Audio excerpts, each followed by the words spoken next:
Preste bastante atenção na história, pois a mensagem ela está baseada na história. E Naamã, capitão do exército do rei da Síria, era um grande homem diante do seu senhor, e de muito respeito, porque por ele o Senhor dera livramento aos sírios. E era este homem herói valoroso, porém leproso. Sempre existe um porém, né, a nosso respeito. Pastor Rômulo é bom nisso, é bom naquilo, porém, ele é péssimo naquela outra área. Todos nós temos um porém na nossa vida, viu? Faz parte de ser um ser humano. E saíram tropas da Síria, da terra de Israel, e levaram preso uma menina, que ficou ao serviço da mulher de Naamã. Jovens, prestem atenção nessa menina. Ela vai ser o exemplo para vocês nesta manhã. E disse esta menina à sua senhora: antes o meu senhor estivesse diante do profeta que está em Samaria, ele o restauraria da sua lepra.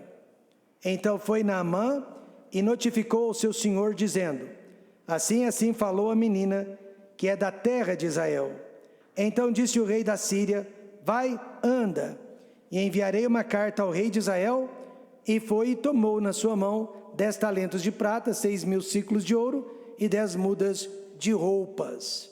Pai querido, usa esta mensagem para falar ao coração de todos, mas principalmente ao coração dos jovens. Como precisamos que os nossos jovens escolham a melhor atitude possível para conviver na igreja e conviver lá fora também. Sua palavra é instrumento de instrução, de paz para os nossos jovens. Que eles possam crer na palavra e nos ensinamentos, serem cheios da verdade de Deus. No nome de Jesus, amém. Podem se assentar. Então, qual é a melhor atitude de um jovem? O maior problema sem sombra de dúvida, da juventude hoje em dia, é a atitude. É a atitude. A atitude é um sentimento interno, mas que vai determinar as nossas ações externas. E dela, da atitude, depende o nosso sucesso ou nosso insucesso. A atitude é tudo. Durante um apagão aéreo, vários passageiros estavam gritando, esperneando e xingando os atendentes da companhia aérea. Mas no meio de tanta gente brava, havia um casal caladinho, pacientemente esperando pelo melhor resultado. Aquele casal, então, foi chamado na frente de todos os demais passageiros e levado para o avião. O casal perguntou para o atendente: por que você está nos levando primeiro do que os outros? Nós não somos passageiros VIP. E o atendente respondeu: vocês não são passageiros VIP. Na verdade, vocês fazem parte da classe econômica. Mas vocês foram os únicos que demonstraram uma boa atitude. Você sabia que há pouquíssima diferença entre nós seres humanos? Nós somos muito, mas muito iguais. Então a maior diferença entre nós reside nas atitudes.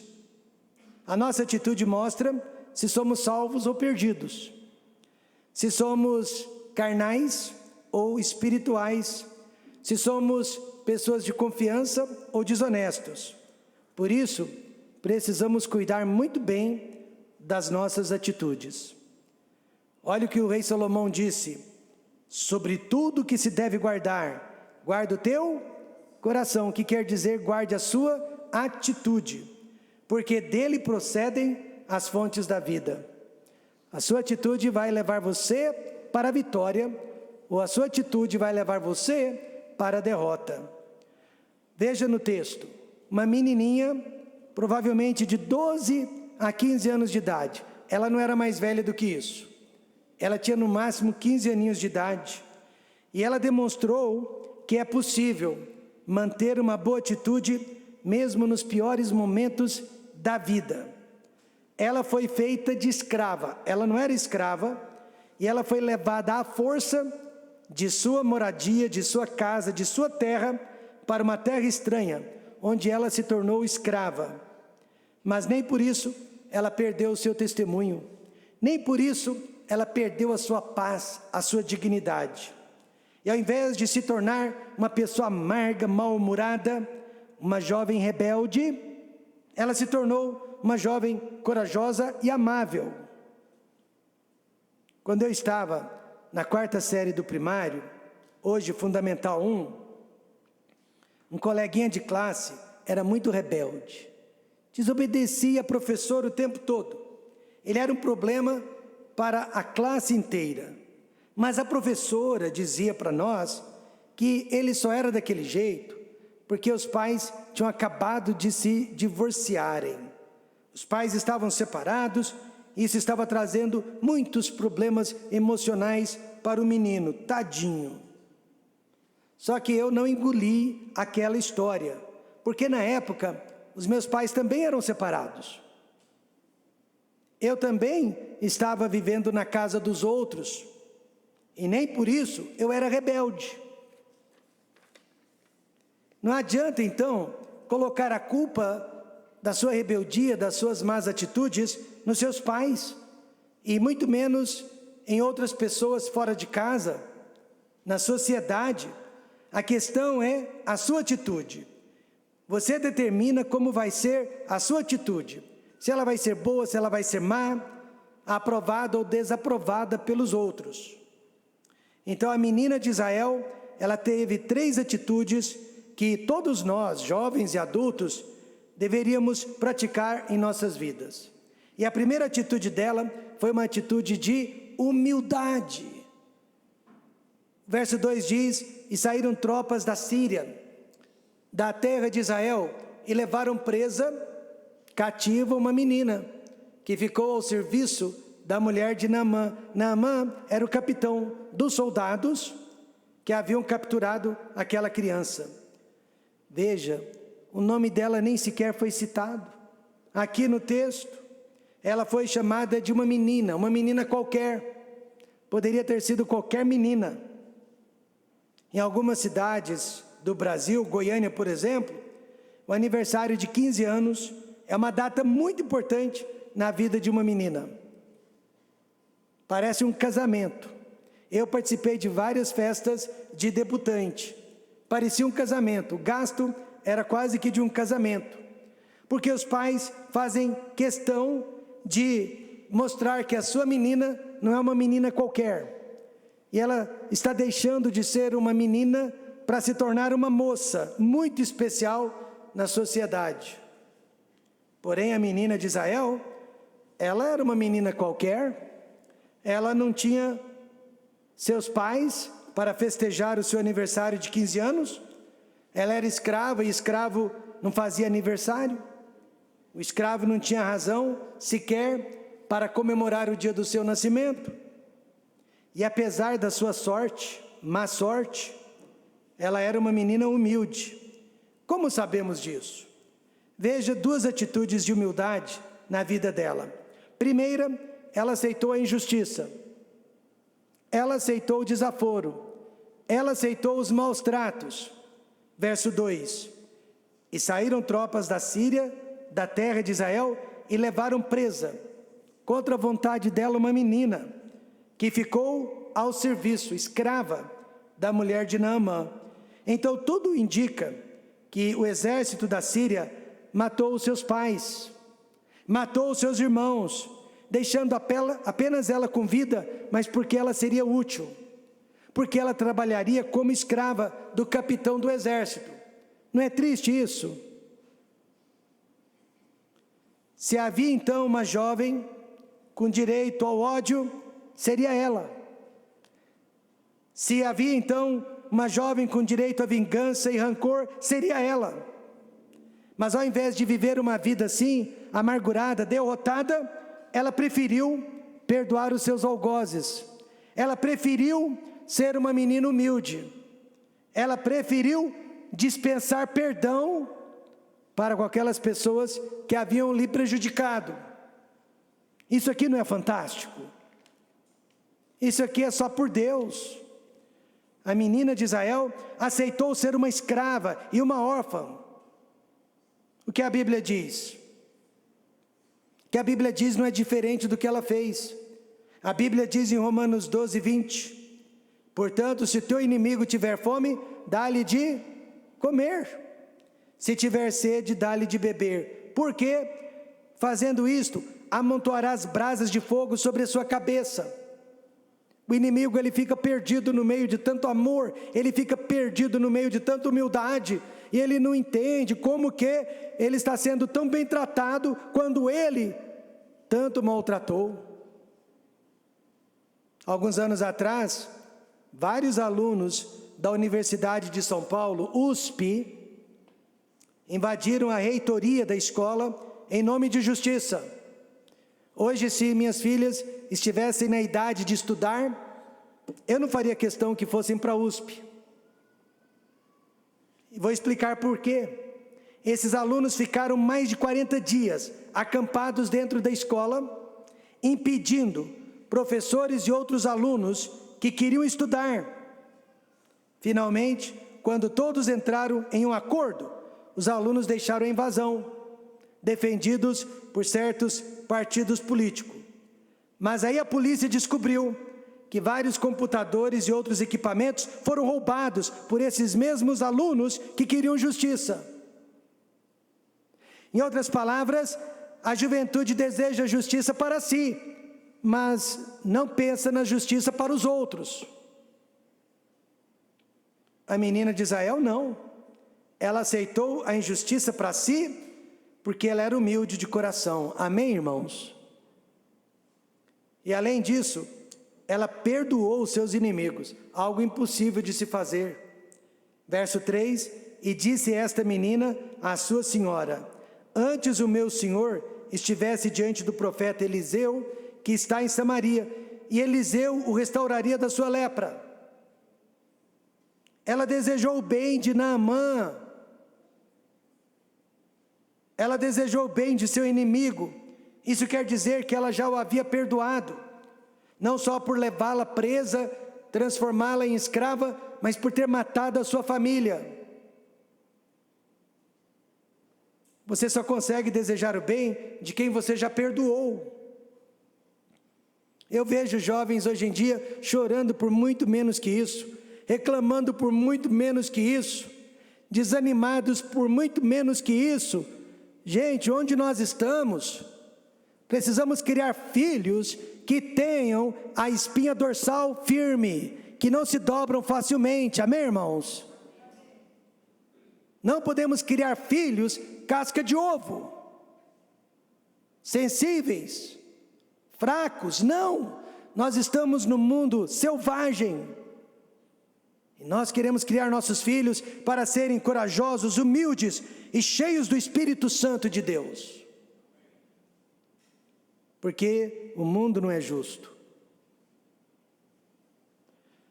Uma jovem tinha muita amargura de sua mãe, também pudera. A mãe havia falhado no papel de mãe e de esposa. Mas a menina cresceu, se casou, se tornou mãe também, e acabou cometendo os mesmos erros da sua mãe, e até piores. Conclusão, ela perdoou sua mãe finalmente, e aprendeu que o mundo não é um lugar perfeito. A menina perdoou o capitão Naamã, que havia saqueado a sua terra, matado sua família, e a transformado em uma escrava. Isso é perdão, hein? Isso é perdão. Nos anos 50, índios Aucas do Equador conseguiram matar mais de 5 missionários que tentaram alcançá-los com o evangelho. Mataram os 5 missionários a flechadas. Alguns anos mais tarde, esses índios finalmente se converteram a Cristo. E o índio que matou o pai de uma menina foi o pastor que a batizou. O assassino do pai batizou aquela criança, e a menina cresceu entre aqueles índios, porque a mãe dela continuou na tribo como missionária. E a criança cresceu para ser uma jovem pura, humilde e sem rancor no coração. Então, jovens, os melhores jovens do mundo são jovens humildes. Ah, mas eu sou humilde. Não se você tem complexo de superioridade. Se você se acha melhor que os outros, mais especiais que os outros. Ah, mas eu sou humilde. Não se você tem complexo de inferioridade. Você se sente menor que os outros. Paulo disse, porque pela graça de Deus eu sou o que sou. Amém, irmãos? Pela graça de Deus, nós temos os pais que temos, a casa que temos, a saúde que temos, a aparência física que temos. E deveríamos ser humildes com isso. A segunda atitude da moça, humildade, mas também uma atitude de coragem. Verso 1 diz, e Naamã, capitão do exército do rei da Síria, era um grande homem diante do seu senhor e de muito respeito. Observe que a menina, apesar de escrava, judia, era uma menina corajosa. Ela sabia que era uma menina qualquer, mas nem por isso ela se intimidou. E ela teve coragem de chegar para a sua senhora e falar com ela e expressar sua convicção, sua fé, sua coragem. A Síria tinha os seus próprios deuses. A Síria era um país politeísta, onde já se viu falar de um outro Deus que a Síria não conhecia, e pior ainda, que pertencia a uma nação inimiga, a um povo desprezível. Seria o mesmo que se nós chegássemos hoje para um muçulmano e disséssemos, Maomé não é o profeta de Deus, Maomé não foi enviado por Deus, Jesus Cristo é o Filho de Deus, o caminho, a verdade e a vida, e ninguém pode ir para o céu sem Jesus.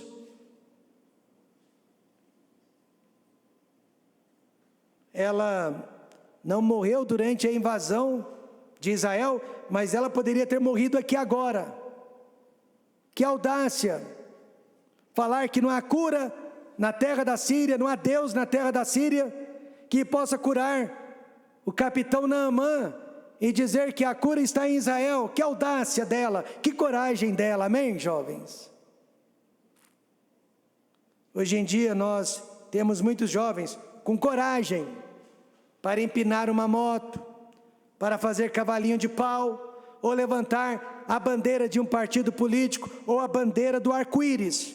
Mas poucos jovens têm coragem para falar do Deus de Israel, como essa menina teve. E evangelizar e ganhar almas para Cristo. Primeiro, ela teve coragem, mas pelo motivo certo. Não era a personalidade dela extrovertida. As razões que a levaram a ter coragem. Verso 3.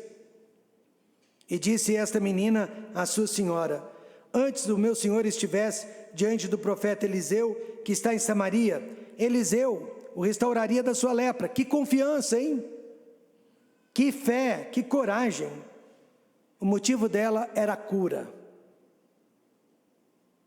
Ela não estava pensando em ser favorecida, em ser libertada, em ser recompensada. Não, ela queria apenas fazer o bem para os outros. Ela não estava pensando em recompensas. O motivo dela era certo, e o nosso motivo também é certo. Veja 1 aos Coríntios 9,16. Porque se anuncio o Evangelho, não tenho de que me gloriar, pois me é imposta essa obrigação, e ai de mim, se não anunciar o Evangelho.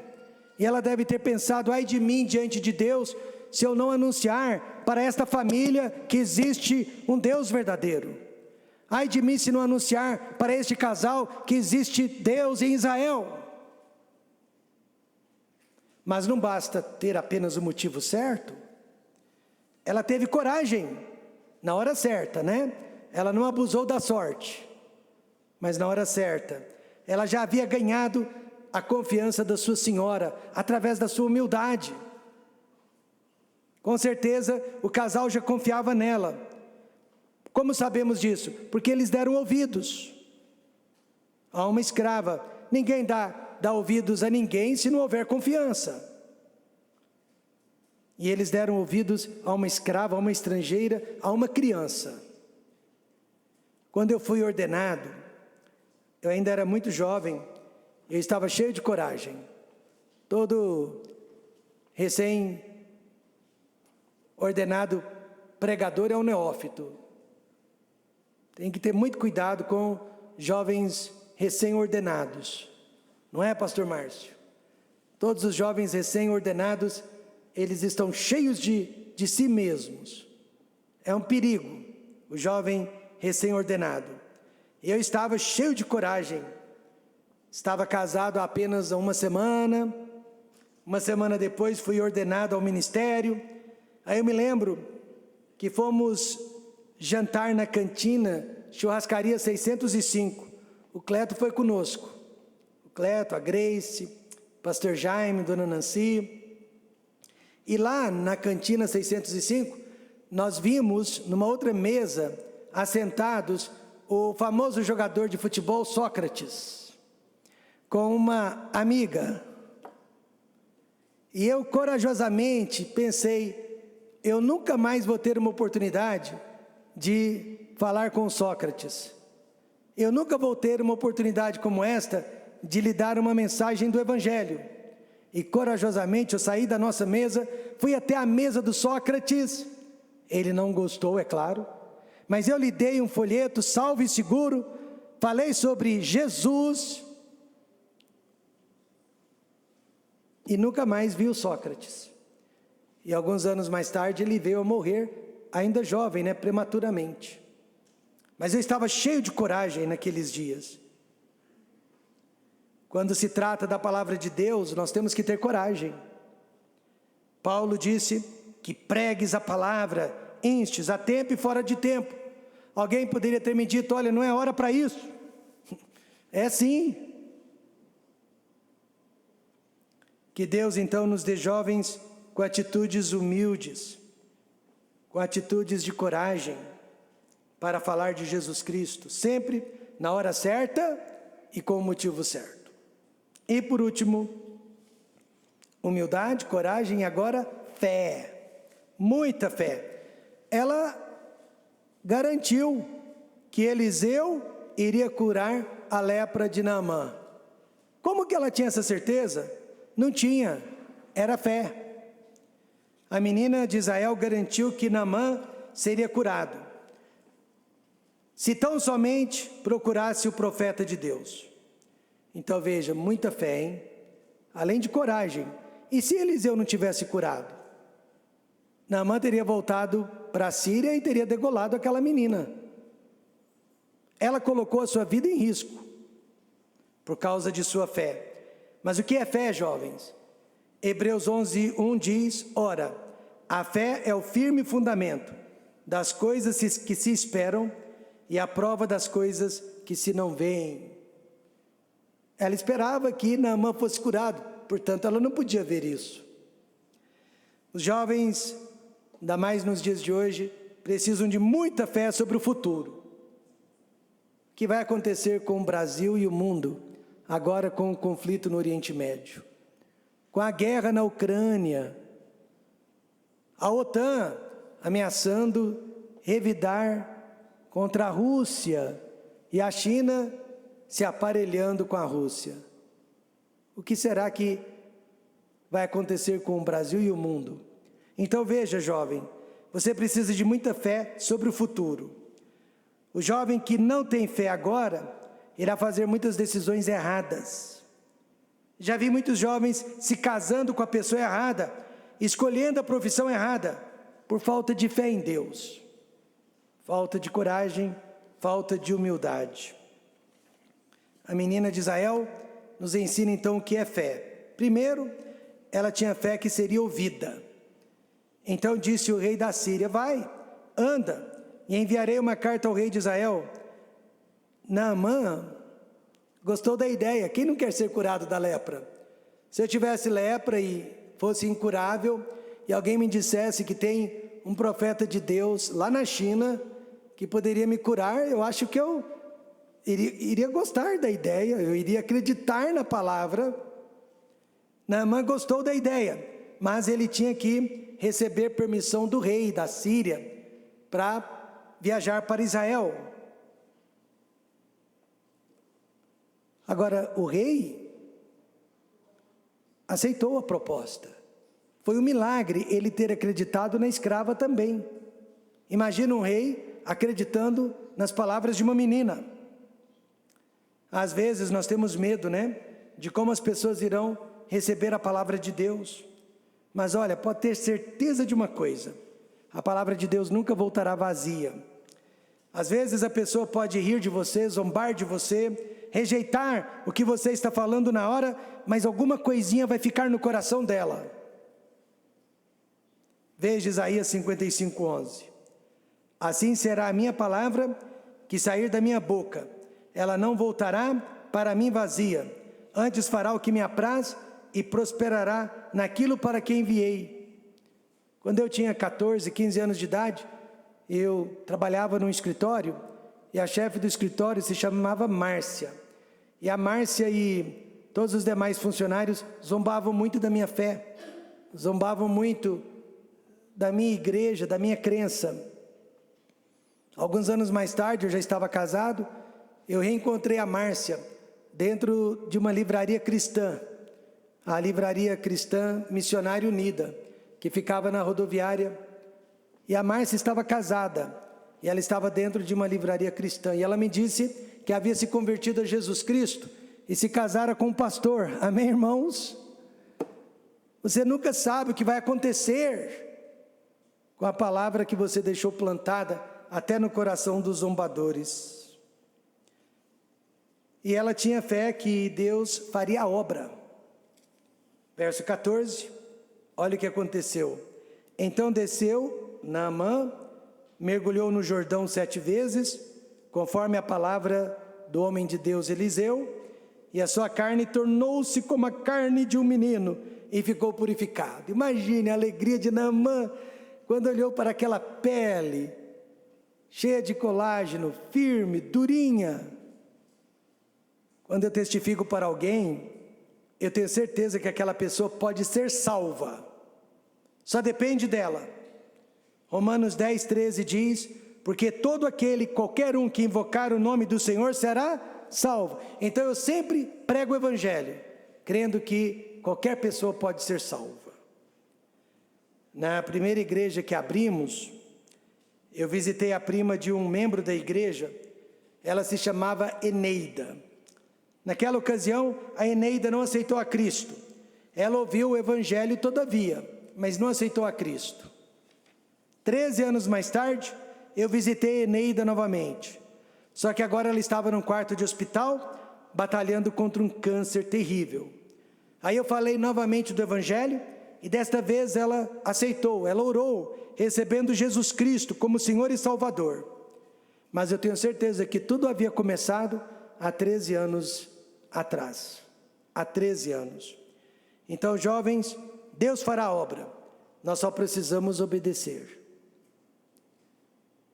Concluindo, seja um jovem de atitude humilde. Não se compare com os outros. Não se sinta melhor e nem pior que os outros. Pare de pensar nos seus sentimentos. Pare de pensar em si mesmo.